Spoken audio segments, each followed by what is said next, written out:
Meow wow choo choo. And we are back. It's been a while. We're Feels like a back. century. You know, we took a week. We took a week off, and it felt like forever. Yeah, I And didn't like that. I went away, and I did my like Aaron Rodgers retreat in the woods of West Virginia, Did you and see? Did you see that thing by the way? the bunker where I stayed. Yeah, like I watched a video on some like Joe Blow that did Yeah, it. yeah. It looked like it was like straight out of like The Hobbit or something. Yeah, well, I called the guy was like I don't never know what time it is. And I'm like, well, they come back every day at the same time, so you at least know once a day. It's Oh, 1 p.m. right. Because there's like no clock, but they check in on you. Yeah, the same time every day. Yeah. So just saying. I mean, I'm not taking anything away from him. I couldn't do it. You can only masturbate so many times before it's raw. Oh wow. I Yeah. mean, I could probably do it, but like I don't know if I could do it just darkness though. Like that's hard. What do you think his eyes felt like when he came out? Oh my god, You remember when he Had used to go to the movies and you'd come out and you'd be like, dude, it's still like that. I It's still know. like I haven't been to a movie in 3 or 4 years. we went to see the movie. We went to a movie. What did we do? We went to see something that Grayson wanted to see. It was like Dominion movie or some shit. Debbie We Does can't Dallas. definitely. And we came out of that thing and it was like, like you coming out of a fucking cave and shit. What? It's like you're coming out of your coffin like the Undertaker. Like, Exactly. oh man. Well, we're back. A lot has happened, man. A lot has happened. The Eagles. So I mean, let's Are you start with not this. gonna wait? You're not gonna talk about the greatest day that happened 3 years ago, 4 years ago? I don't know my math. Which the Bryce Harper. Yeah, Bryce Harper signed today. Bryce Harper. Happy anniversary to everyone who celebrates Bryce Harper signing day. If you don't celebrate, you're an atheist. And you probably rooted for the Twin Towers to lose. Oh my god. I'm back, baby. I'm back. I'm feeling refreshed. Hawaii Kenny is dead and gone. Like Hawaii was so bad. was the Kenny worst 14 is days. scarred. Kenny is scarred from Hawaii. Mostly the traveling, going to and from. It wasn't the actual Hawaii. The actual Hawaii was Even going there wasn't bad. Like you're excited. You know what I mean? Yeah, for sure, man. That sure. red eyes though, I don't recommend them. You can't get out of Hawaii without it, but I don't recommend it. Yeah, this is like every flight leave Hawaii at like 0 Well, dark 30. I don't know how else you could do it because I mean, if you left at 6:45 is the time of the flight to leave. So if you left any earlier, you know what I mean. It wouldn't. You'd be getting into the airport at like 1:32 a.m. Ooh, yeah. No. I don't think that's ever. Does that happen? I don't know. I mean, I guess probably somewhere. Maybe some I don't like know. select course international flights, but like Sounds if fucking it's terrible. if it's 50 states, you ain't getting in at 1:32 a.m. It just doesn't happen. So yeah, Bryce Harper anniversary. All you ladies pop your pussy like this. Today we had the announcement of the Eagles signing two new coordinators, the offensive coordinator and defense coordinator. I have this weird feeling that people don't love the defensive coordinator, but I feel like if you're from Philly, you're never gonna like the defensive coordinator. So it be what it be. Right, but why do people not like the defensive coordinator? Because I think you're right, actually. Because people see something about like, oh, he sacked only 3, really pressured 3 times last year. Yeah, they're so confused. He wasn't even the defensive coordinator there. I know. Well, and that was the weird. Like we talked about this, but that was the weird thing for me. The only thing that like I'm a little like, I guess you don't get rid of Seattle's defensive coordinator, right? So, like he went from Chicago. His contract ran out. Now you can say what you want about Chicago; they're dysfunctional as shit. But like, I'd be like, how good of a coordinator? Like, you know what I mean? I guess a new coaching staff comes in. That's exactly what happened. Now I'm piecing it together. New coaching staff comes in. We're not going to retain the old guy. We want to use our guys and fail miserably still. And then he wanted a job. Nothing was out there. He went to Seattle, and here we are. Right. So like listen, whenever a guy leaves somewhere and comes to a different place, obviously something happened, right? Like we don't know what. Who knows? Like why did Chicago not want him back? I don't know, but he was pretty good there. Did they I mean, change? I think they changed coaches. I really do think so. the 2021 defense for the Bears was among one of the best in the league. I mean, I have some like numbers on it. They led the league in sack percentage. They were second in the league, giving up passing yards per game, per passing yards per game. And I watched some like clips that people have been sharing today since the announcement. And like, dude, his shit was cool. Is like the schemes that he runs for his D line and the different ways that he tries to get them home. It's not just like go straight. You know what I mean? And neither was Gannon. Gannon's defense definitely had some twists for the front and everything like He that. I just mean, he just forgot to use them in the Super Bowl, which he turtled up in the Super Bowl. There's no doubt. and honestly, he even said that today. I don't know if you saw that press conference, but Bird gang, yeah. dude. I'm Okay, Jonathan Gannon, and I'm super excited, Bird Gang. dude. Did you see? Did you see the other one where he met? I think it was. I don't know if it was. Yeah, because he's like, all right, He's like, I'm gonna get out of here, and they're like, Kyler Murray's in the weight room. Oh, well, that was different though. Like he ran down the hallway and yeah, he was like yeah. And he's like, oh dapping shit, him up. bet. But then there was another clip I saw of him meeting somebody else. I don't know who it was, and he was like, oh yeah, pew pew pew pew pew pew No, pew, you gotta share. explosive, How do you not explosive. send that? You send me the dumbest shit all day, and that's the one you don't send me. I put it on Instagram. I think probably Mm. he was like explosive, because you could run, and it was like, what Oh, the was it fuck? James Conner? Probably. All right, I'm done talking about Jonathan Gannon and his What a weak fucking wacko. fucking defense. Anyway, this dude needs to. Let's talk about this. Who cares who the coordinators are? Who's the last defensive coordinator that Jim we Johnson, even like? Okay, and that wasn't even in the moment. Nobody really liked him. Billy Davis. You know what I'm saying? Like it doesn't fucking matter. Who cares who the coordinator is? No, It depends on who the fuck is on the defense. Let's talk about that because that's the real conversation. Do you know who's not on the offense? Miles Sanders. I heard the report today, Miles Sanders, and I don't know what your deal is with Miles Sanders. You were acting like you were on your knees sucking his dick halfway through the season, and then all of a sudden you started to distance yourself, and I know why. Because you didn't want to let yourself down because you knew they weren't going to sign him. Yeah, so you didn't want to get attached. I have no hate for Miles Sanders at all. Do I think he came up small in the Super Bowl? Yes. They didn't play. They didn't That's what I'm give saying. him But it was the injury. I'm pretty sure he was hurt. But It had it's to be. fine. But we and I'm the guy that makes the decisions for the Eagles. So we have decided that dude, you can't give the running back what he needs money wise. And all these people are like, oh, he'll take a hometown. No, he's not. He wants to get paid. This is his only time he's going to get paid. Because honestly, very average back. This year he broke through. So like maybe a little above average. Like I don't know He's the top scale. 10. He's top 10. I mean, give me 10 that's higher than him. I mean, just like, are you talking about like since he's been in the league or just like this year? Or are you factoring I'm talking about he's top 10 considering what he did this year and what he would be projected to do next year. All right, I'll give you top 12. I think he's on the outskirts, but that's for another podcast. We can debate that when it's the lulls of just baseball. Listen, there is no lull of baseball because we're fucking back, baby. There's 104 million games. There's gonna be weeks. No, we live and die on every pitch. Actually, I'll tell you what. Now that there's a pitch clock, I might tune in a lot more. Oh, 2.5 hours. You're jumping too fast. You're speaking to my fucking existence.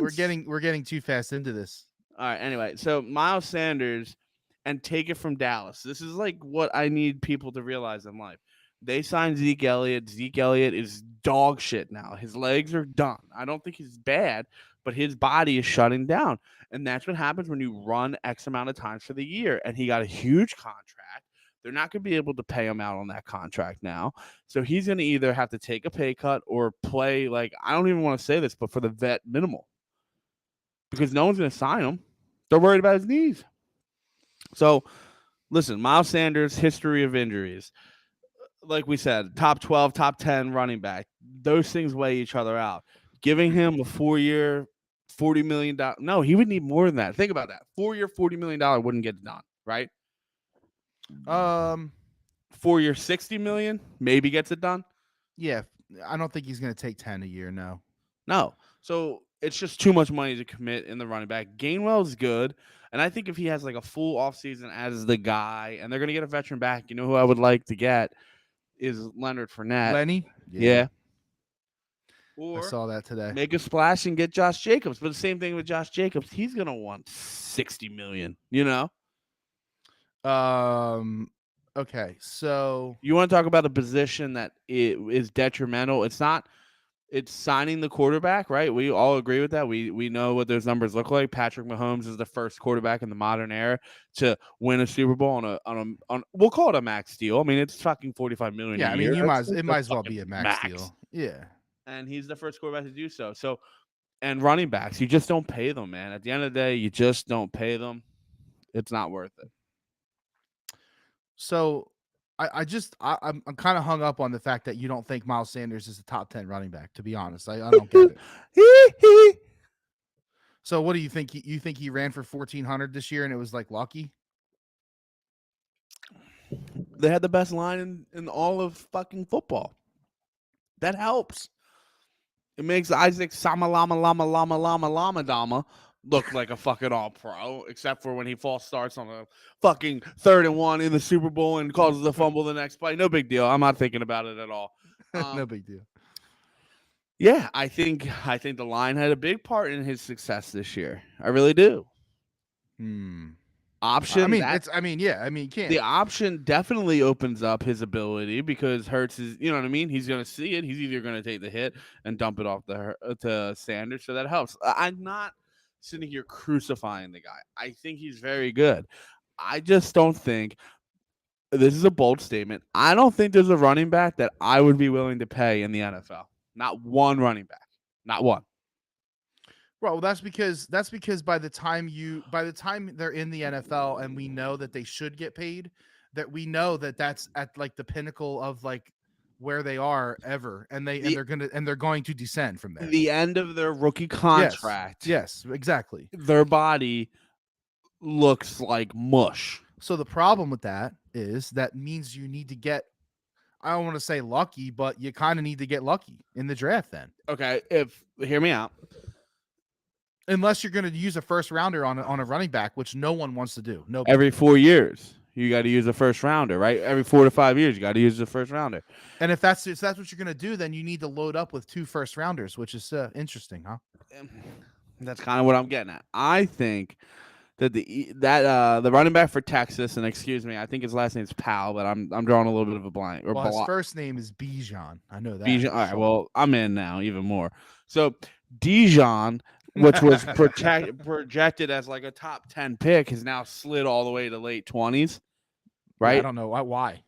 Because he's a running back. I just it's the only thing I can think of. But by this, think about what you're saying, right? Yeah, by the metric of what I believe, then everyone else it's should not be... just you though. It's not just you though. This is the league believes this, right? So if the league believes that you can't pay a running back, and everybody's seeing that this doesn't work, then that means that running backs are going to start to be overvalued in the first round of the draft. Yep. And it might happen this year. Well, and a good example, and I think that if any, I'm going to say casual fan, but if any fan that watches football and knows anything, Jamal Williams is the prime example of why you don't pay a running back. That guy is very, very good. I don't think he's talented. Like, I don't think he's a top 20 talent runner. You know what I mean? But what he does have is like, he's gritty. He's got determination. He runs fucking hard. He hits holes. He does what's asked of him, and he's a fucking solid running back. You can get that with almost fucking anyone. And I think the Eagles don't pick at 10. I think they trade back, and I think they're going to get a first-round pick for next year from someone, and they're going to snake and get Dijon, late, and then they're still going to make their pick at 30 this year, not 31. Don't forget it. Miami doesn't have a first round pick.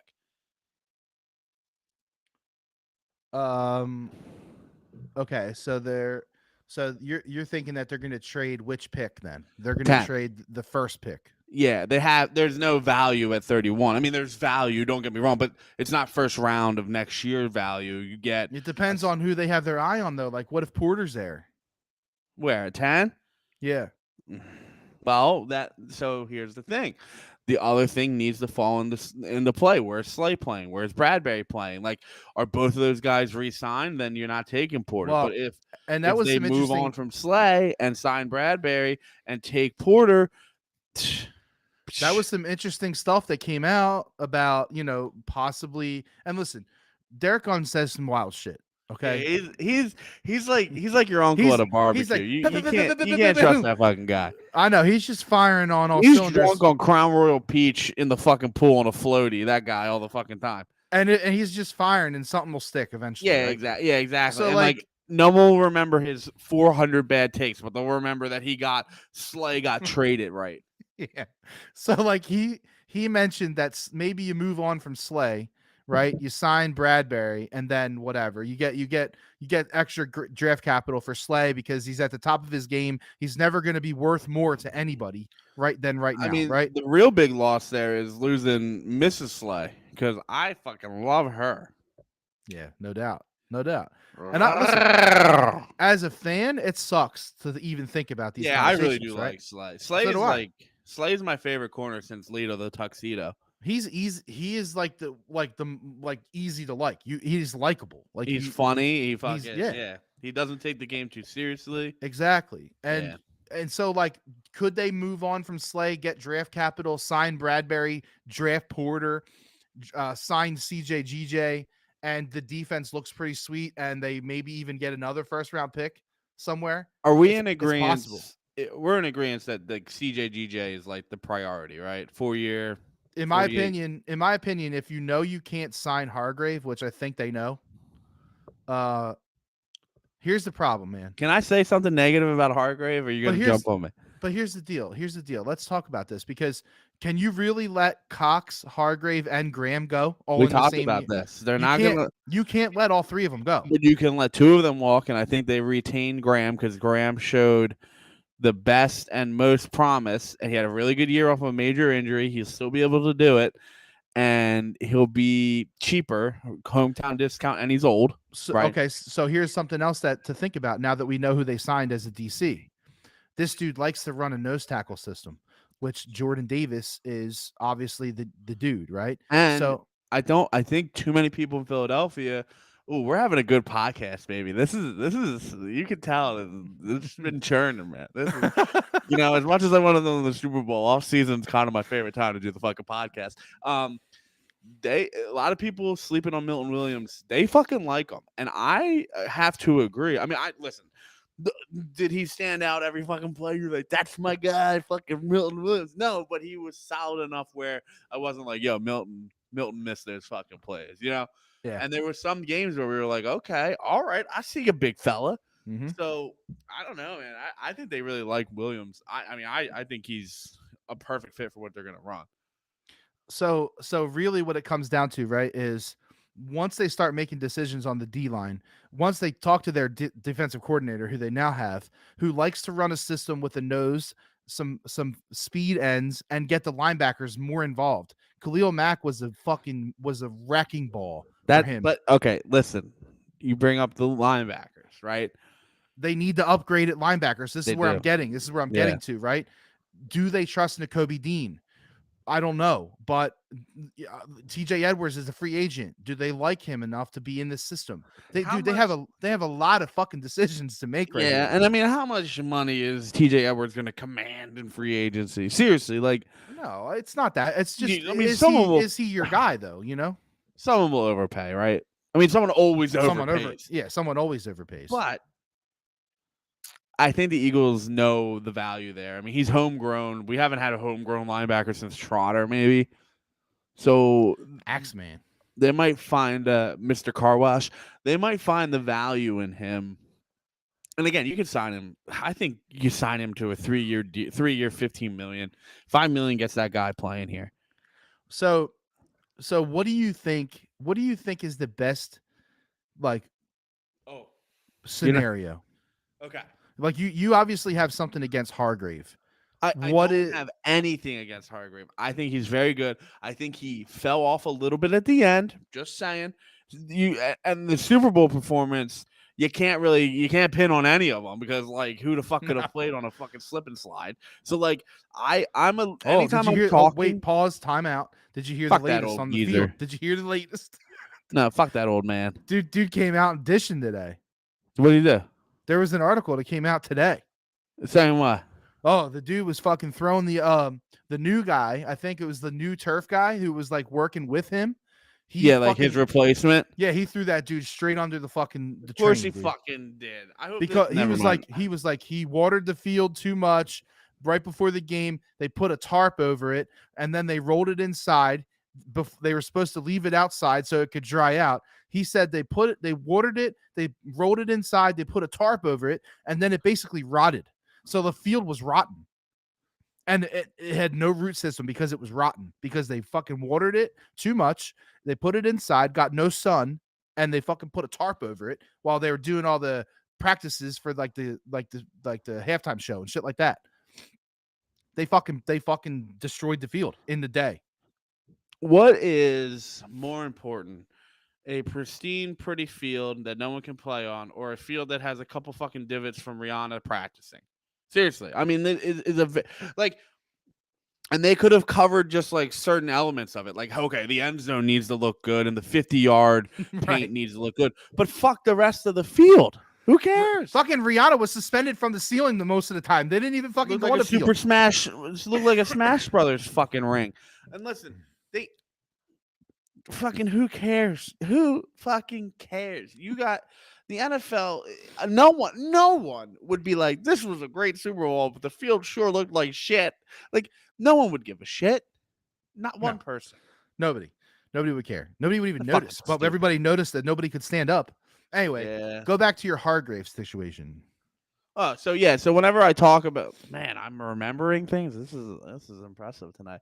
Whenever I'm talking about the Eagles season, I am excluding the Super Bowl. Besides Hurts, he's the only one that because he just fucking balled out Yep. completely. But like on the defensive side, I'm excusing the Super Bowl.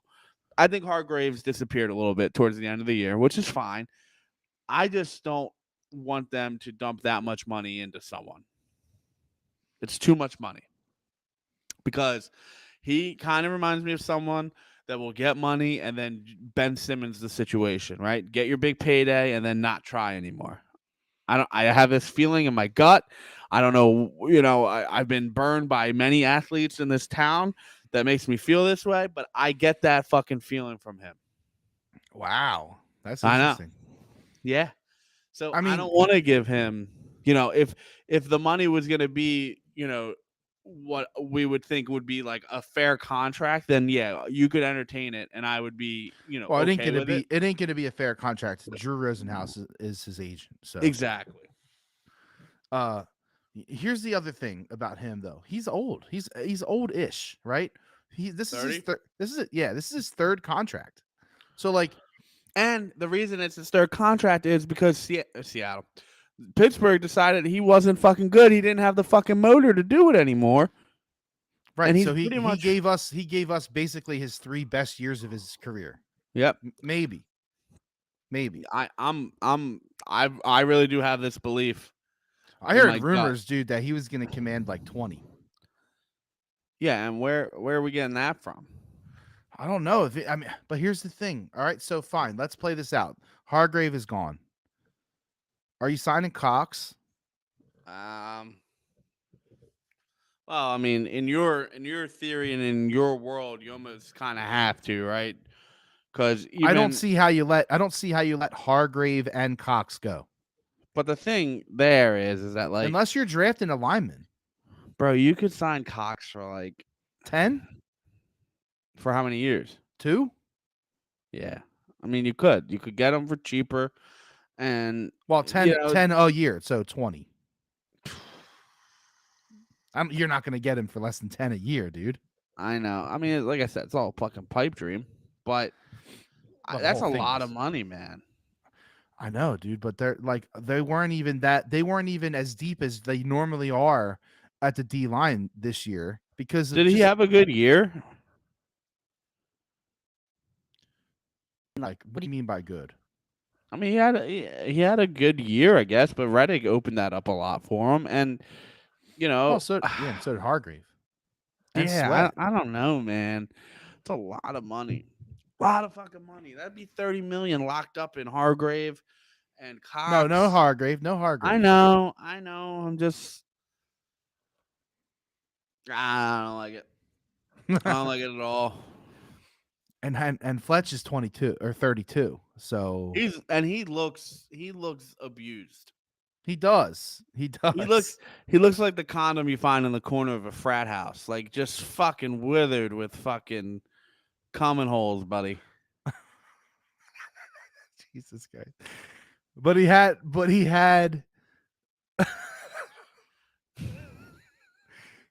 7 sacks though. I get it, but two guys could get you 3 and 4. You know, Oh man.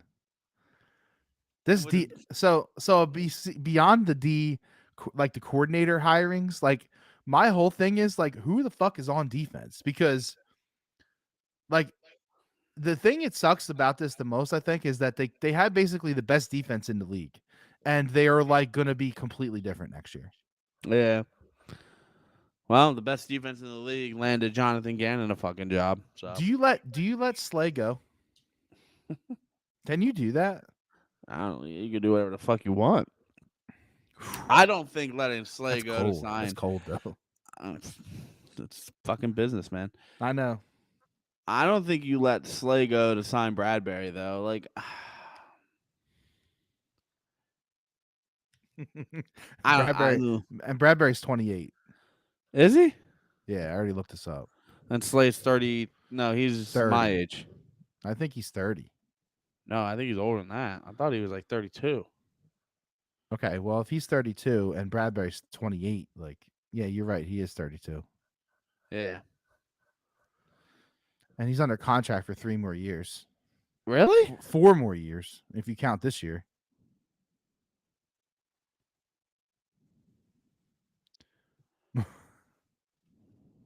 Well, like, I'm looking at his contract right now, right? So there's these like fake years. I don't know if these are like cap push offs or something. But it says he's not an unrestricted free agent until 2024. But there's extra cap hits on 25 and 26, and that's probably got to do with like restructures and shit. So he's under contract for 2 more years. Yeah, that makes more sense to me. Or I guess no, 1 more year technically. Yeah, because it's 23 now. So if you think about it, he's under contract for 1 more year. It actually makes sense to move him.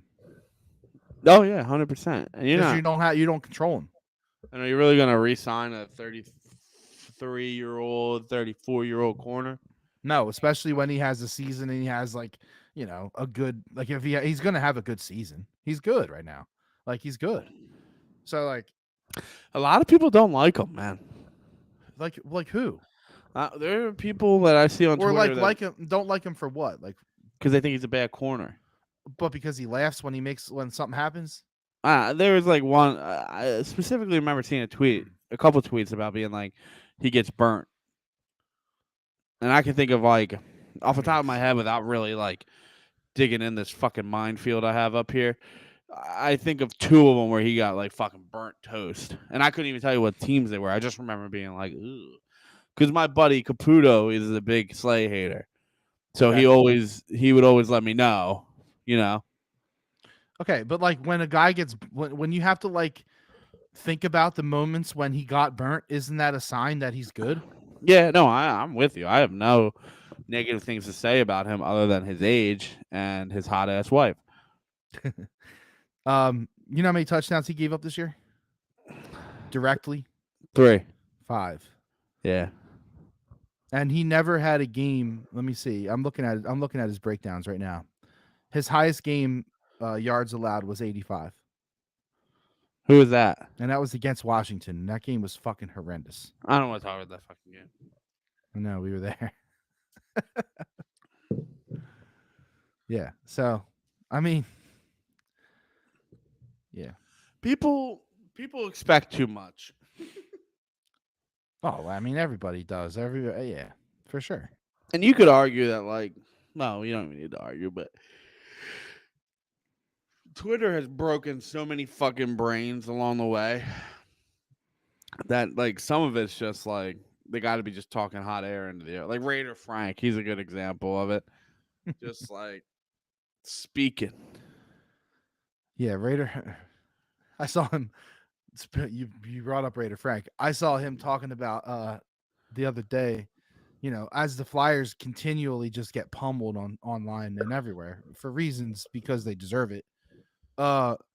He chooses to go on and like completely bash the Sixers and say that people are giving them a free pass because they're the Sixers.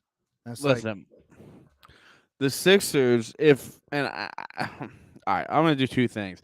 The Flyers today, for the first time in probably what feels like a decade, use the word rebuild. I heard that. But he then I know. and then he tiptoed it and said, "Well, it wouldn't have been a rebuild if we didn't have all the injuries that we had, because this team could compete with anything. You should have just stopped at the rebuild because it's a rebuild. That's it. Everyone sees it. And if he doesn't move Kevin Hayes, JVR for whatever the fuck they're worth, then they're never going to get out of it. You know. So how did that JVR contract get to the end? Like, how did that possibly happen? The Michael Scott meme. Seriously, that's what it is. Yeah, it's because they haven't had leadership in the front office since even Ron Hextall. Like, everyone's like, "Oh, he was the goat. He was the greatest." Look at his drafts; they were fucking terrible. They were. I mean, now people in Pittsburgh are booing him out of the fucking arena. Yeah, he's fucking bad GM, man. So that's the Flyers. Like, buckle up. You got a decade of this bullshit. Just you to get due, and then they're gonna sprinkle in one fucking playoff run along the way because Konechny's gonna have 100 points. This is what's gonna happen in a couple of years. But the Sixers, and if you don't feel this way, I don't get it. They're just like washing a front-loaded washer machine. Go right. It's consistent. It's fucking annoying as shit to load and unload. It's annoying as shit to watch them do the same fucking song and dance with Doc fucking Rivers. Doc Rivers. Respect my name. I won a championship in 08, Rivers. Listen, this dude, we did it with Brett Brown. We picked Tobias Harris, Brett Brown, and maybe Ben Simmons. I don't really even know if the Ben Simmons thing is real. We picked those three players, things, and coach over Jimmy Butler. Well, I mean, you could make an argument, and Gordy and I were talking about this the other day. You could make an argument that maybe Brett Brown was better than maybe people give him credit for because of what he got out of Ben Simmons. Think about what Ben Simmons is right now. I will not sit here and give Brett Brown any fucking credit because you know what? Could you imagine what the Sixers would look like if they had a swingman on a 3? Dude, yeah. The guy that they fucking drafted and then traded for fucking Zaire Smith, who was out of the league. You know what's hilarious, dude? Almost every night you see somebody that they used to have lighting it up. Oh, of course. Like the other night, Drew Holiday was like banging it. Yeah. Fucking, there's always like a guy that they used to have just blowing it up. Pitiful. So hold on. But what's your thing though? Is your hatred, and we gotta bounce back to the Eagles because we didn't even talk about the offense. But is your hatred for the Sixers based on Glenn, or what is it? It's a lot of it's Glenn, and they're doing this thing where they're going to keep him too long because they're afraid to make a move on him. And he's going to have statistically and record-wise a very good year at the end of this, right? They have a 65% winning percentage right now. That quote tonight, and if you guys are unaware of it, to sum it up, it's just basically saying that about Maxey you're talking about? Yeah. Fuck Tyrese Maxey and his development. The only thing that matters is that we're 18-4, and how dare you question my coaching ability is what I took from it. Whether you did or not, that's how I think. Every time he talks, Glenn, that's what I. How dare you? How dare you not respect me and my championship in '08 with Paul Pierce, Kevin Garnett, Ray Allen, and just an incredible bench.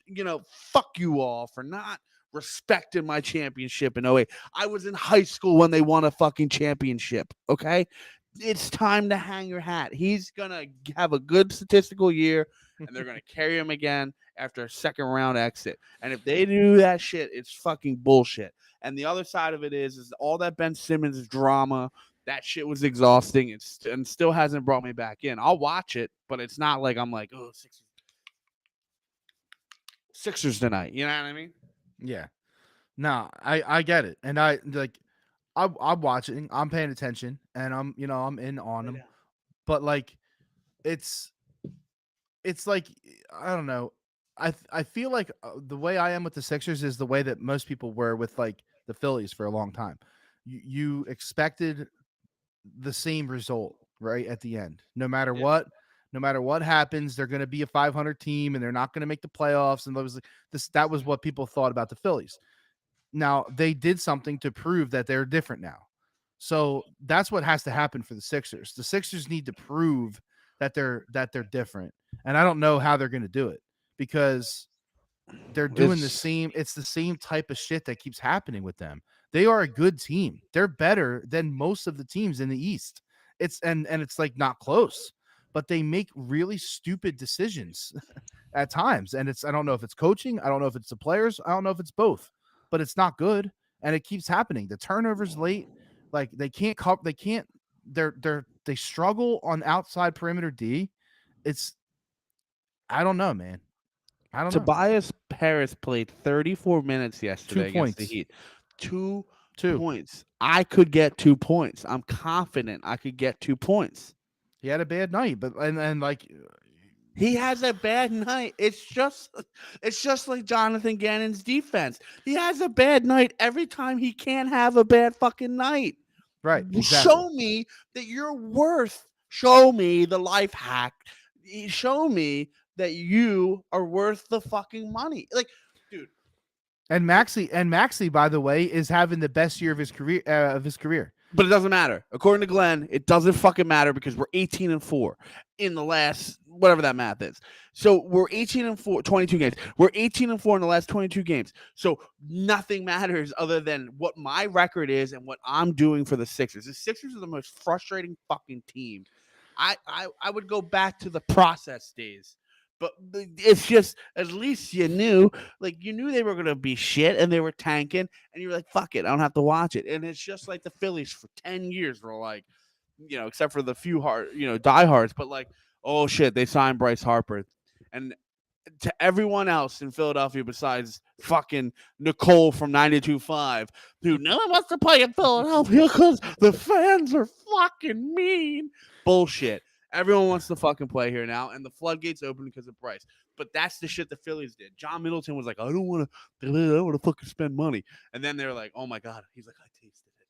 He's like, open up the fucking floodgates. Sign whoever the fuck you want. We're going to be a top. Yeah, the Sixers don't do that shit because their owner is just about fucking money and not about the fucking team. That's what made Ed Snyder so fucking special. And honestly, that's what kind of makes Jerry Jones special, but it's his own detriment because he's fucking stupid. There's a fine line with like passion and stupid. Yeah. Jerry Jones is stupid.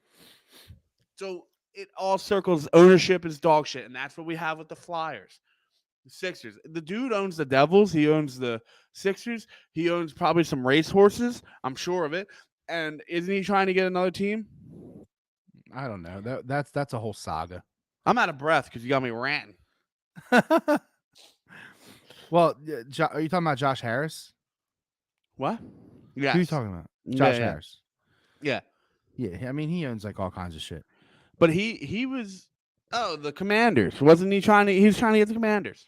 This is exactly who he was trying. I don't even know what that's looking like. Now Dan Snyder's saying if he's dude, the ball's on Dan Snyder's, man. You hear this story? Wait, what? Dan Snyder said that the only way he'll sell the team is if they give him they can't go after him after he sold the team. He wants immunity. Yeah, he said that I'll sell, but you guys can't What a piece of shit. yeah, once this thing digs up and it's gonna be chaos, I want my name dragged through the mud. And all the owners were like, "What the fuck are you like, What did you dude? do, What are you doing?" Like, the owners shouldn't want him to sell. Fuck him. He's the ultimate creep and like a piece of shit human. But like, he can't run a franchise, so let him be the owner. Let him be it. It's great for. I mean, it's great for fans of other teams that play against them. Well, not. I mean, well, that's the problem with the division, right? Like, it's harder to win those games constantly and consistently. Is he still the owner? I guess technically he is still. Yeah, technically he is, Right. and he's blocking Jeff Bezos. Right. You can't make this shit up. And I bet you that Jeff Bezos will be a fucking hell of an owner. I think Josh Harris was trying to partner up with somebody to get involved with the Commanders. But like you can't own two NFL teams, right? Who else does he own? No, he doesn't. Oh. Oh, I'm sorry. No. I was thinking NFL. It's not NFL. So he could do that. Yeah, he can't. You can't It's own the two. owner. It was the owner of the Rockets that he was trying to like Team up get. with. Yeah, Tillman Fertitta. Yeah, well, let me tell you something. The Sixers have a coaching problem, followed by a Ben Simmons blah problem, and a turnover problem. Oh no, they're bidding against each other. They're not working together, but it doesn't matter. Who cares?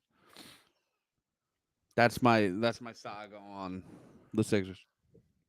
So basically, to wrap it up, to sum it all up, it's too much of the same.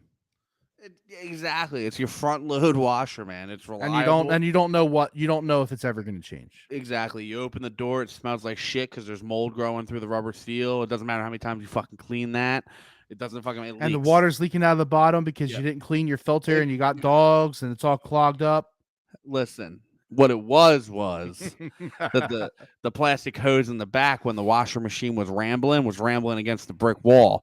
So then it fucking put a little hole in it on certain like blankets. You know what I mean? If she did a blanket load, it was a lot of water, so it'd be like. But if it was just t-shirts, it'd be like. Welcome to my TED Talk. So, I told her, I said, when you see the washer machine suffocating against the cinder block wall, you should probably push it fucking out. Hey, you better clean that filter. I don't even know how to get to it. It's on the bottom, man. You got to tilt that. I don't have that fucking thing. I'm tired, man. I've been in the nursery. I feel like I'm fucking on the set of holes. Dig. Oh, man. Wait till the baby comes. You think you're tired now. Well, she wants to be a stay-at-home mom, so daddy's going to bed with a CPAP and all. Oh, my. Good luck with that. Yeah. So.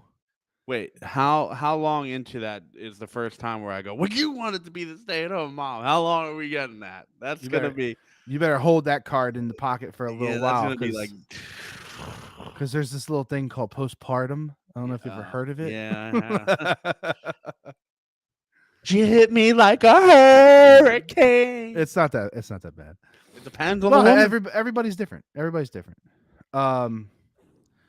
So, anyways, going back to the Eagles, right? That's fucking funny. What a nightmare. They have a new offensive coordinator. Does it matter? No. I don't think it really does. I don't even know if that's a hot take. I don't know. It's Nick's team. I think here's the thing. I think this is why I think this way. When the head coach is an offensive dude, I feel like the offensive coordinator doesn't matter as much. And vice versa. If the head coach is a defensive dude, I feel like the defensive coordinator doesn't matter as much. Because at the end of the day, the offense or the defense, whichever the head coach's like specialty is going to run his scheme. In my opinion, this might not be true. I don't know. I'm not a fucking coach, but that's how I think it goes. And maybe over time that doesn't happen that way. Maybe over time the head coach lets go of that and like lets the coordinator make decisions. But That doesn't happen, and that doesn't happen until Nick's on the hot seat. if I'm Nick Sirianni, why in the world, if this dude had like a different idea of how the offense could run, why in the world would you change that? No, you don't change that. No, absolutely not. They're gonna do the same shit. Listen, they they have the right. They have the core players. They have the right people. They have really good ownership. They have a really good GM. I think they have a really good head coach, even though he got outcoached in the Super Bowl, which is almost to be expected. They lose their coordinators. You slide in two coordinators. The offensive coordinator has worked with Hurts' family forever. His dad was quarterback for his dad, Jalen Hurts' dad, and whatever it was. So like that guy already is pretty close with Hurts. Now, who do you think they slide up to the quarterback role? Oh, another guy that's already been on the roster. So the person that they really are adding is like rookie quality control water jug man. I know. Yeah. Or they'll hire a woman to be a fucking progressive team. They already announced. I mean, I don't care. Listen, if it's a woman and she can fucking teach running backs how to fucking hit the hole, I don't give a fuck. Yeah, I don't give a fuck about that shit. No, I don't. Fuck it. Like, the whole team could be fucking women. I don't fucking care. I don't either. I don't care, dude. If they win, if they win, they win. I don't fucking care. But yeah, so I think they did just like Plinko that shit and just moved everybody up. And that's the right thing to fucking do. And what you hope is, that they get to the Super Bowl and maybe they win it. That's gonna be a really hard fucking task. Historically, it doesn't happen, but you just hope they don't lose their fucking coordinators again, and this becomes like eventually, like fuck. Yeah, my brother Ronnie sent me a message. He's like, "Yo, this dude's gonna be gone next year." Yeah, it's like probably, and like, so like, all right, let's go back. So, what's the offense look like, right? You think? Are we thinking Gainwell's the guy? I think so. I mean, they obviously like him. They obviously see enough in him, and they're gonna and it's like Howie has just done this, man. Howie, have they ever taken a first round running back? When's the last time they've done that? Have they ever taken a first round running back? Yeah, I can't think of one. I can't think of one. Was Ricky Waters first round? I'll look it up. I was still, if it's Ricky Waters, I was like fucking 3. So, like I said, they don't prioritize Steve Van Buren. Really? I mean, that's back in the fucking 40s. So my point. Yeah. I just think that Gainwell is good enough to carry the load if he's not like surprised in the Super Bowl. I think the Super Bowl kind of like took him out a little bit, right? Yeah. I think the moment was a little too big for him. And it's not me talking shit. I just don't think like, he wasn't ready. Not in that sense. Like I hope it doesn't sound like I'm like talking shit on the dude. Like I don't think anyone would have been ready. You know what I mean? That's a hard position to be thrusted into. But you go Gainwell. I think you can sign Scott for cheap again. I like him, and the Eagles have shown that they're not going to just Darren Sproles the situation where they just keep handing it off to Sproles, constantly and consistently. So like, yeah, I'm all right with it. And they got to sign a veteran, like a LeGarrette Blount type veteran would be huge. Yeah. So Fournette. Why not? It's 27. So the last time Tampa Bay has had the worst offensive line ever. I found the list, and so the last time that the Eagles drafted a running back in the first round, was I alive? No. Yeah. Okay. So exactly. I don't think so. I don't think you were. No, you were definitely not. It was 1986, and it was Keith Byers, who actually was good. Who actually was good. He had a decent career, right? I mean, yeah, but the only thing that sucked about him was that he was from Ohio State. But for me to know that name when you say it, Yeah, and I remember obviously these dudes because I was like getting into the Eagles like when like late 80s, early 90s was when I really started to like know what football was. Some would say I might have been regenerating. My brother was born in '85, so I was probably just starting to, you know, be a thought maybe. 5 years later, and a a, giant 10-pound mistake came out. a twinkle. Um, Took on the old ball sack. Um, yeah, so they just don't value that position, and that's fine. It's worked out for them. I mean, Brian Westbrook, Ricky Waters. I hate even to say that, but Ricky Waters, Brian Westbrook, LaShawn McCoy, Corral Buckholder. Who was the third? Who was the third guy there? They had the three-headed monster. Remember that T-shirt? I do Who remember. the fuck was that? I can see it like right now. Yeah, it's It's like probably it's really Deuce obvious. Staley. Duh. Deuce. Yeah, it was Deuce. And Yeah, like yeah, yeah. Deuce, like people want to act like Deuce Staley was like some stud. He was okay. He was good. He did what he had to do. You know what I mean? Those Eagles teams were good. So the Eagles just don't value the position. They got Gainwell, sign a veteran, and move forward with it. Quarterback, they're gonna sign him. I think they're gonna sign him this year because I think Howie's gonna want to know what he's got to work with. You know what I mean? I think they should. I mean, I think they should. I don't think it's right to make the guy play out that last year of the contract, to be And wait, what honest. happens if he has like a career-ending injury? Like that's not It's fair to not what he right. It's did. not Like right. this ride was so special. This ride was so. If they would have won the Super Bowl easily, would have been so much more special than 17. And I know that's probably crazy to say out loud. Like, but if they would have won the Super Bowl, for me personally, like just like the podcast connections I've made along the way, we went to a lot of fucking games. Like I mean, a lot of Yeah. fucking games. So Yeah. like, it would have been special. I agree. But they didn't do it, and that's No, okay. it didn't happen. It didn't We'll get happen. one. We're gonna get one in the next 4 years. I just don't think it's next year, and that's just me being like an analytics guy, like looking at the numbers with everything in life that I know that is not named Tom Brady. It's hard to Well, get the fuck back there. yeah. I mean, I don't know. I was looking at this. We were looking at the stats, right? Like, there was that list of dudes who made 19 their straight, nine quarterback. straight. Yeah, the quarterbacks that made their debut in the like lost their first Super Bowl or whatever, then they never made it back or whatever. It's like 9 or 10 straight. For some reason, I Yeah, thought like 19, but 19 it's seems really aggressive. it was a lot. I know that it was a lot of dudes. It was a number So where you go, yeah, I know, I know. ooh, wolf. But at the Um, same time, like, yeah, they can't make Hurts play out that contract. They can't. That's fucked up. They can't do it. No, they're not going to. I think your wide receivers are set. You need to get a third. I would keep Quez. Ugh. You got to keep him. I I just think. know. I know. You don't I cut mean, him. they could trade him for a third round pick. Someone would give you a third. I I'm think done with. so. I've seen enough of Quez to be honest. Well, I mean, if he catches that ball, they win the Super Bowl, I mean, I don't know about all that. bro. It would have been first and goal with four. Well, Yeah, like with okay. I six guess minutes left. you could probably. I don't You know. ice the shit out of that I don't because know. then now you're up 14 or you're at least up 10 with the 10's a situation because I'm not sure you fucking win with 10.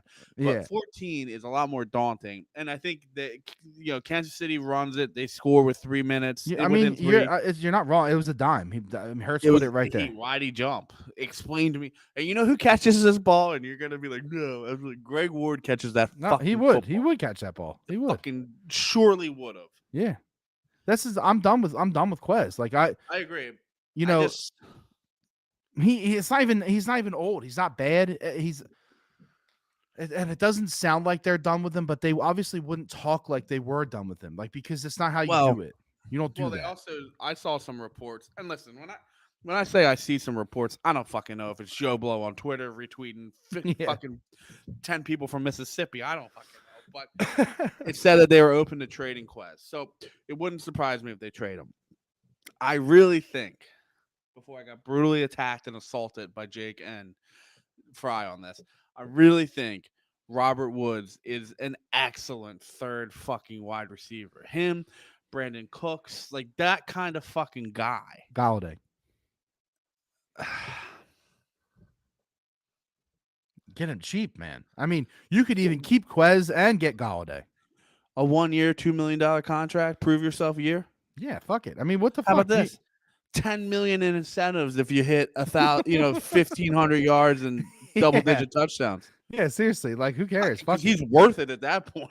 Yeah, exactly. If Can he you does imagine? that, you're probably going back to the Super Bowl. Agreed. So And so here's something else you got to think about. When do you? Okay, so we saw the tweet today, and someone threw this out there, and it was a little wild. But is Devontae Smith better than Justin Jefferson what are we talking about? Like, are you talking today? game? No, I know. Are you talking game changing abilities? No. Justin Jefferson can take you from A to Z and very fucking quickly can turn the game to your sideline. But so can Devontae. He's got too much other shit going on around him. Like an elite tight end, an elite fucking duo of a wide receiver on the other side. Justin Jefferson is pure raw, will take over a whole fucking game without you even thinking twice. Or not Yards, though. Or not though. well, he does, because they have no one else, and that's the difference. Like if AJ Brown's not So Justin performing, Jefferson on a team like the Eagles is like oh a my god, fucking could just you, menace. dude, a guy like that with like an elite, you Yeah. know who?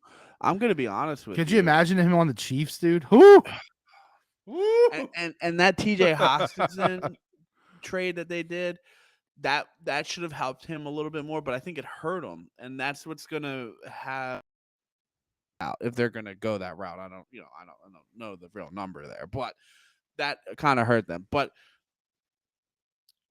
yards, I don't really care if my wide receiver is breaking NFL records and they're eliminated by the Giants in fucking opening weekend. To me, it doesn't really matter. I think Smith is very, very fucking close. Like importance to a team,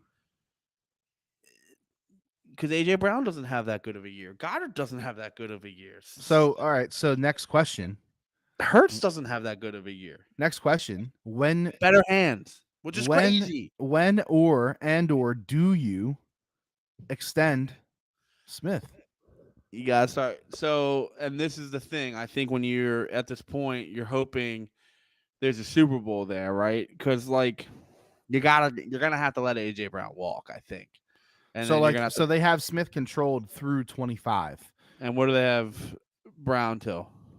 I gotta check Brown. I think I think it's feel 20, like 25, 26. I think it's around the same time. So to me, that's a no-brainer. You gotta let AJ Brown kind of walk, and then you take Brown care is of. 20. Brown is 27. Yeah, they're gonna take care of Smith because you can like we just talked My about. God, dude, can you imagine we have fucking 4 more years with Smith and Brown? Are you fucking kidding me? Oh, I know. It's massive. People Oh are my God. underlying that. And here's the thing, and I've been saying this for a long time since the Titans cut him. By the way, and Dallas Goddard through 26. Yeah. Well, this is where I was getting at. So if you bring a guy like Robert Woods in, Brandon Cooks, whoever you want to be, you're gonna get a guy that's like Tick Woods signed a massive deal with Tennessee. Those are great third receiver numbers. 600 yards, X amount of catches, 2 or 3 touchdowns. I'm taking that, right? Mhm. So now he's got paid. He has money. Now he's looking to win a Super Bowl, right? Mhm. Come on over. They'll come for cheap. You can get a third wide receiver for cheap off of a contract that just didn't work because Ryan Tannehill is your quarterback, right? So the Eagles have the opportunity to just like win games based on their offense. Oh, You hundreds know, of and percent. that's wild to think about. As long as your defense doesn't give up 45 fucking points in the Super Bowl. But what's going to happen though is over the next few years in the course of this Hurts contract, right? He's going to start to transition out of what he is now. Like McNabbing it. he's going to have to start transitioning to being more of a passer, less of a runner. Still threat, but more like Mahomes instead of what he is now. Okay. And he can do it. He just needs to do it more Yeah, consistently. right. So I mean, I can't wait to watch it. I mean, the dude's electric. I've never felt so good turning on an Eagles game than I did last year, probably. To be And now honest, like that so confident. Carson Wentz is going to be the backup, I mean, it's just going to be fucking incredible in Philly. I would love it if they did that. I knew you would because you're a fucking No, Ohio no, no, girl. no. Just because, I almost did it. I almost dropped a very fucking bad word. No, listen, not because of any past feelings I had about Carson Wentz. Because I'm such an asshole for believing that he was actually a good quarterback when he actually was a good quarterback. But You're anyway, just a dumbass. he was a fucking MVP. Don't even start me. He wasn't. Where's his MVP in the trophy case? I can't find it. He was gonna be the MVP in Okay, 2017. and I thought about maybe hooking up with fucking, Whatever. so and Whatever. so It in doesn't college. matter. It doesn't matter. Doesn't mean shit. Anyway, it would be really fucking hilarious to see him as the backup to Jalen Hurts. I would rather have Marcus Mariota. Yeah, and that fits the system better. Fits the scheme, fits the system. Don't have to give up all your draft picks to pick him number 2. Yeah. You know what else they need? They need another tight end. Not that I don't think Yeah, I thought your bully stole your own stole. in the run game, you don't offer anything on the passing game. You don't need two pass catching tight ends. Brent Selleck and Zach You Ertz. don't need that. You have AJ Brown and Devontae Smith. You don't need get it, but even they need a backup. You need tight end. 5. You need 5 guys catching passes. Why not? Come on, man. You don't need that. Is what I'm saying. But I'm saying they need someone to be a fucking threat. Like if they ran a 2 tight end set, no one was like, oh, okay, yeah, fucking Jared Stoll over there. Like, fuck that fucking guy. And it always just was a fucking Smith screen. Always. Yeah. Well, I mean, or the old AJ Brown slant. Yeah, which I love. So they need a tight end. They do. I don't care what you say. I don't think Stoll and Cataracts is the answer. We didn't even talk about the Phillies, man. We will. Fuck you. Where are we going? They need a punter. They absolutely need Oh, a they got to fucking draft a punter.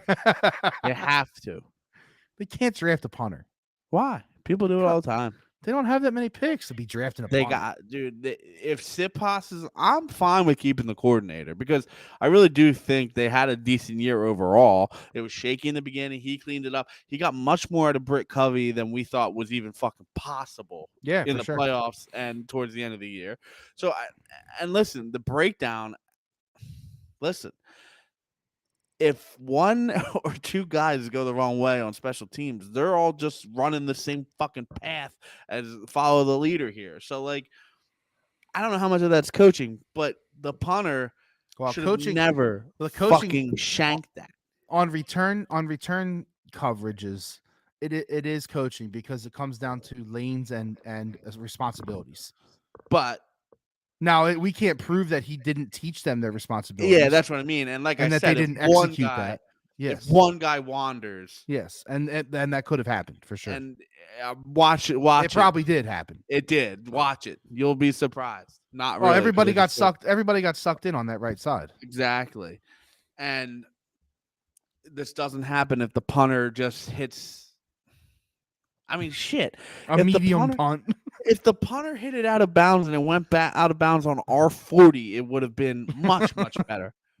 I mean, literally anything. If he would have punted it and it went out on R20, it would have been fucking better than what took place. He could have fumbled the snap. It would have been better. And then I hear this bitch fucking complaining, well, I was just fresh off an injury. Like, oh, okay, buddy, yeah. You should have said you couldn't fucking kick. Just say no comment. And I would also like to say, how the fuck is there not a free agent in the free agent punter that's like just what's somewhat decent? Like, do you remember playing Madden and like your punter would be out and be like, fuck, and then you get on free agent and there'd be like just fucking like Jeff Fiegels. I remember this like vividly, like Jeff Fiegels, and I was like, damn, this dude's hitting at 88. It's better than my current punter. So you just pick him up. Like, I don't know. I was blown away with the options that were left. You know, I don't understand the kicking scenario in the NFL at all, to be honest. I can't believe that there's not someone I can't believe that people can't be more consistent than that. Like at least with a field goal, there's more variables. Like you have a holder, there's like the line has to fucking do their job. So like Well, kicking field goals is different. There's more variables. But being a punter, you're by yourself, dude. It's you. You do it. You know? and like really like punters. That's They what could have they signed do. Pat McAfee. Oh my god. Oh, absolutely. He would have. Marquise King. He's kicking in the XFL. Yeah, but now I was gonna say that, but the thing with him is we're getting towards like 5-6 years out of the NFL. I know, I know. You have no I'm mostly shot. kidding. I'm You mostly know. kidding. No, but you're right. I mean, anyone would have been fucking better. By the way, the XFL has some better rules than the NFL. Yeah, no, definitely. The Philly Fanatic would have been better. He would have big booted that bitch. But I just can't believe there isn't a better punter out there. And like punters, like I don't think it's easy, but if you're doing it for like 26 years, I don't know how you just fuck that up. You flubbed it, bro. And then to come out and be like, well, I was coming off of an injury, but like, who did you tell? You said you were ready. You said you were good. So like, did you lie to kick and blow it, or like, what was your plan here? It's too late. You said you're good. You're good. That's it. Exactly. Like you can't walk it back after you fucking shank one of the worst punts I've ever seen. So, how incredible is it to watch Trey Turner play? Oh, Jesus Christ. The dude is beautiful. He's silky. He's smooth. Was there ever a doubt that the Phillies weren't going to sign Trey Turner? Like seriously, like I think once I heard that Trey Turner was a free agent, I was like, "Oh, that's Bryce Harper's fucking boy." I know. I thought it was a lock. I mean, And you never maybe I know didn't until it actually really happens. But and maybe I didn't really respect his game in LA because like I fucking hate the Dodgers more than I hate any other team in all of baseball. So like I wouldn't even like if a highlight comes on, I'm moving the fuck on because I hate him that much. Um, it's the Mets for me. yeah, but they're Oh, like it always was. Not they're even just fucking now because they're laughable good. though. They don't win I know. nothing. They're just a fucking joke. They're a little brother. I know, but I think it goes back to like the 07, 06, 07, 08, like those 09, 10, 11, like that span right there. That rivalry between the Phillies and the Mets was fucking legendary in those years, man. It was unreal.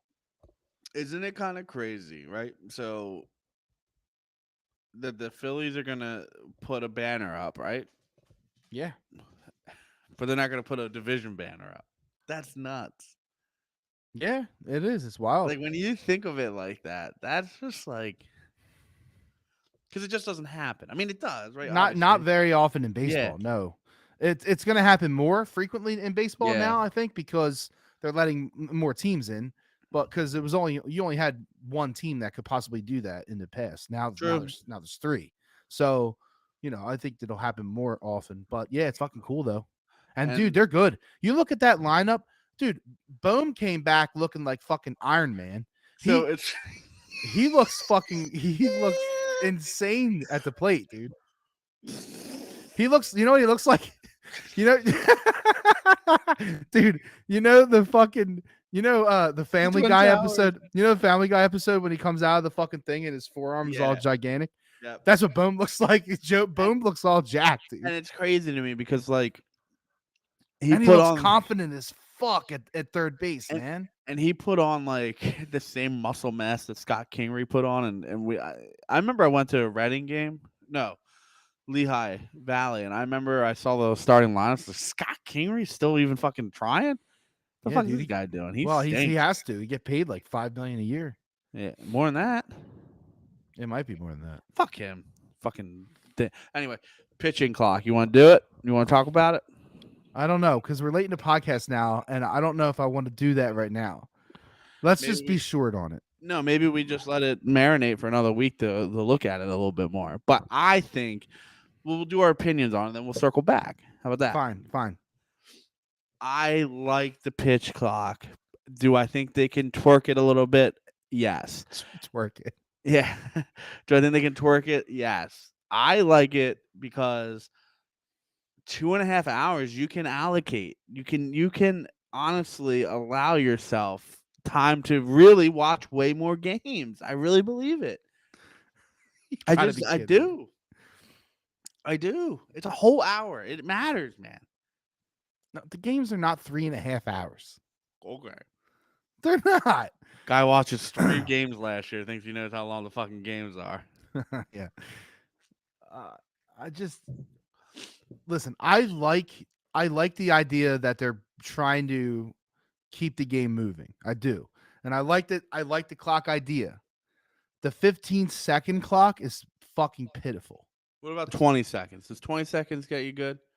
Yeah, yes, or they could keep it 15 and just change when they start it. See, like for me, the problem is like as soon as the catcher throws the ball to the pitcher, like as soon as the ball hits his glove, the clock starts at 15. And That's and that's insane. and here's my argument there too. And we saw this happen. If they ask for a new ball, wait, so and this is going to be the thing, right? Like if you ask for a new ball, how can you allow them to Wheeler restart? said that Wheeler said that today on TV. What's that?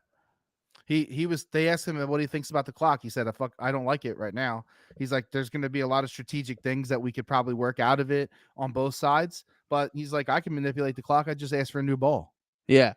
But so like the one guy they didn't reset it for and they lost the game because of it. So it's gonna be interesting how it works. And I think it's even funnier that like people that come up and like fucking move their gloves around and shit for like fucking 40 minutes, like they're gonna get in trouble too. Like I love that it's bad news for both sides. They can tweak it and try to find it to make a little more sense. I don't know, like, and you can't even go like you can only get 4 new balls every game. I know. Like, how many? It starts to turn into like arcade baseball, Yeah, like Smash Brothers baseball. You know what I mean? Like it which starts is getting an underrated ridiculous. game. It's a It start fucking I it is. It's a great game. But Mario baseball. it just starts getting little ridiculous with the pitch, like with the clock. And I like the clock. I like that they're trying to keep the game moving. I really do. I've seen the fucking highlights where like, oh look, there's through one pitch and you got the whole fucking inning in one pitch. Like, okay, I know that there have been examples where pitchers are absolutely ridiculous with taking their time. I know. But most of those examples are in the playoffs. And I'm telling you right now, mark my fucking words, man. The pitch clock is going to ruin playoff baseball. And I wouldn't be surprised if they even take it away In the playoffs. or change it completely or something. Yeah. Because playoff baseball, the strategy involved, every pitch matters. And when you're playing 182 games, who cares? Throw a fastball, Yeah. fastball. But when you're fucking playing in the playoffs and you literally have to win, you have to like cat and mouse them with the pitches. Right now, in the 15-second clock, the pitcher can't even change the pitch. Yeah. I don't, like I said, there's ways to do it. I don't know what they are. And, My maybe idea would be to keep it 15, but like instead of starting it when the ball hits his glove, start it when he steps on the rubber. Like as soon as he steps on the rubber, start the clock. That's fine. Why does it have to start when it hits his glove? It's fucking weird. I don't like that. That's the biggest problem, I think. If they because started I it, think listen, this is a big brain play by me, so hopefully you agree or I'm just stupid. I think okay, so I throw the ball, right? And then the catcher catches it, okay? yeah, And then the catcher just it's either a dirty ball, he gets a new ball, right? yeah, Or it's a strikeout and he throws it to fucking third base, right? But most of the time he catches it and it's just repetitive motion. Catches it, it's on the same timeline mhm. every fucking time. Catch it, same timeline. So Okay. it's a very consistent way to make sure that the ball gets there and you don't have to wait for the pitcher to do fucking jumping jacks, grab the So rosin so ball. what? We're making the clock operator's job easier because it's a repetitive motion that he throws the ball back to the mound. I hear, yeah, that when you say it that way, yes, that's very silly, but that's the nuance behind it. I'm confident. I hope someone can prove me wrong. I'm confident that's the thing that makes the most sense though, because it's very consistently okay. We know that this is how it goes. It takes X from pitcher to catcher, Yeah, but back to dude, pitcher. but a part of pitching the ball is stepping on the rubber. I So hear like you. when the guy steps on the rubber, start the clock. I don't know why it has to be the glove. And I think That's the biggest thing for me. The 20-second clock feels perfect. Like the 20-second clock when the guys are on base, it feels like the perfect amount of time. They have enough to look. They can change a pitch. They can look over at the bag. That's all fine.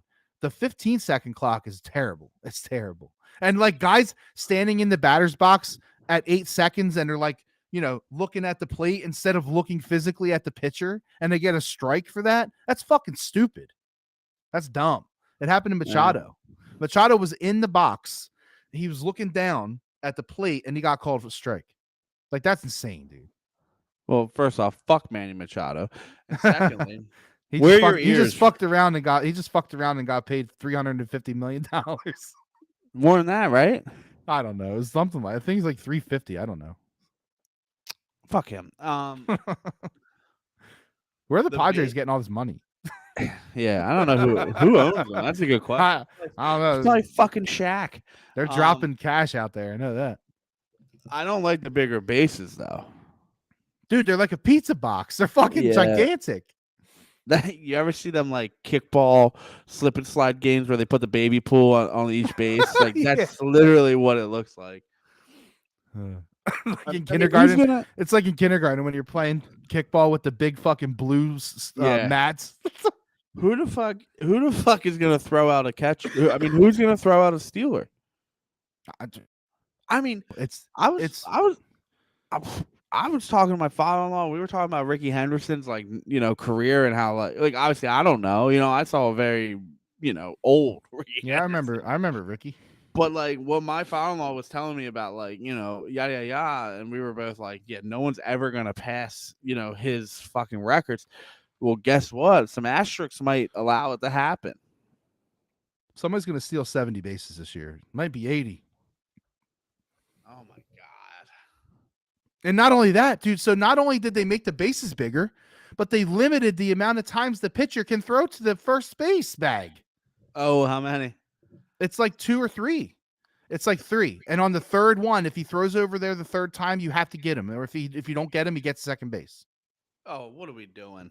That's what I'm saying. They made baseball into a joke. A little bit. Like it's kind of a joke. So who the fuck is gonna throw it over there 3 times? That's a critical. Could you imagine? That's a strategy that you used to have to use when a guy is gonna try to steal. Yeah. Like you got to throw over there. Like, could you imagine Game 7 World Series? Bases loaded. Yeah. You can't. Not only that, but like you don't get the pitch off in time, and it turns into a walk, and they fucking win the game on a fucking 21-second pitch walk. I would love to see it. I would love to see it. As long as the Phillies aren't on the other end of it, I would love to fucking see it. Just to see the fucking world crumble. It'd be like any zombie movie. Twitter would fucking eliminate itself. It would be any spore of fucking disease, just self-consuming baseball to the end. It's wild, dude. Like the throwing over to first base, like again, I know they're trying to speed the game up, and I know they don't want somebody sitting there thrown over there fucking 10 times. But when's the last time? Like that doesn't happen. Maybe it's like 5, which is a lot. But if the at bat is fucking 12 pitches long, I don't know.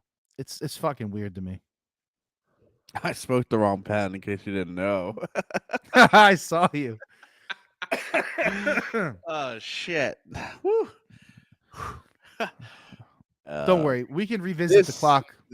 This is Kenny just fell off the cliff about a minute ago. This is your space captain speaking. Buzz Lightyear to the rescue.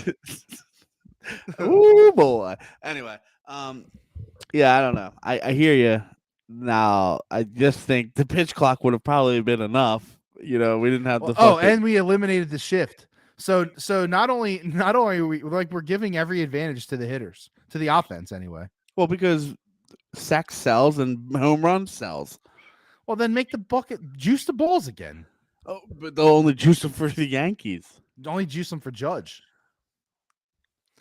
All right, listen. It's great to come back and have this podcast. We have to decide if we're going to do it every week during the lull. I don't know. We haven't really talked about it. I think we're going to come back next week, Kenny. What Yeah, are you doing? yeah. So it's good to be back. Phillies are fucking cooking already. The Eagles finally hired some coaches. The Sixers are getting ready to ramp up and let everybody down again in the Sprint second cycle, round. baby. And the Flyers are just a joke. You know. I wish I could come on here one time and just like actually have something positive to say about the Flyers, but I don't.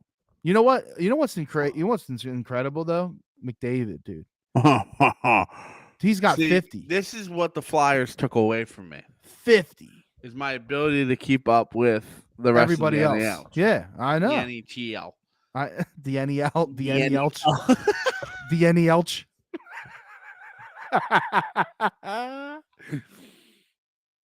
Oh, 50. He's got 50.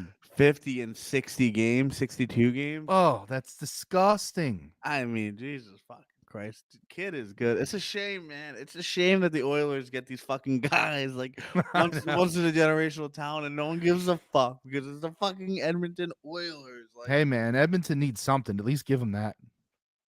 just take the hockey team away and go put it in some fucking southern state. Like, let's stop what we're doing. Yeah, no one thought Nashville would care about hockey, and look at them. They love it. You know, the most surprising one was Atlanta. I really loved the Thrashers. They were the funniest fucking team. Why? Just like light blue jerseys with a fucking with a falcon or a bird with a hurricane and a stick, and they just like, dude, I could because I used to play with them a lot. Like Andrew Ladd, Brian Little, Eberstrom or whatever, Yeah. Dustin Bufflin, Yeah, I remember. Kovalchuk. Like they were the fucking tit team. But you know, it's fucking Atlanta doesn't give a shit about hockey. Why would you? Yeah. And you know how hard it is to care about hockey when like an expansion team comes in and like you got to try to root for a fucking like. Could you imagine? No, I couldn't. no. I mean, we'd be hype as shit, but like overall wise, it wouldn't be like how the Eagles are. I agree. don't know. It was doomed to begin with, and the NHL is a terrible fucking product, and they're in trouble. And MLS is going to surpass them within the next 4 years. Speaking of the MLS, I actually watched a little bit of the Union home opener the other day. Oh, we're duping again. Doop doop doop doop doop doop doop. They looked good, dude. They looked good again, man. Maybe they can win one for us. Oh, they got pretty close. You know. Yeah, that hurts. 3 of them, man. 3 of them, and They fucking put it on Columbus the other night though. It was like 4-1, I think. good for them. So, all right, let's end this thing. It's nice to be back, Kenny. It's good to see you. Pleasure's all mine, baby boy. And hey, we'll be back to do it again next week.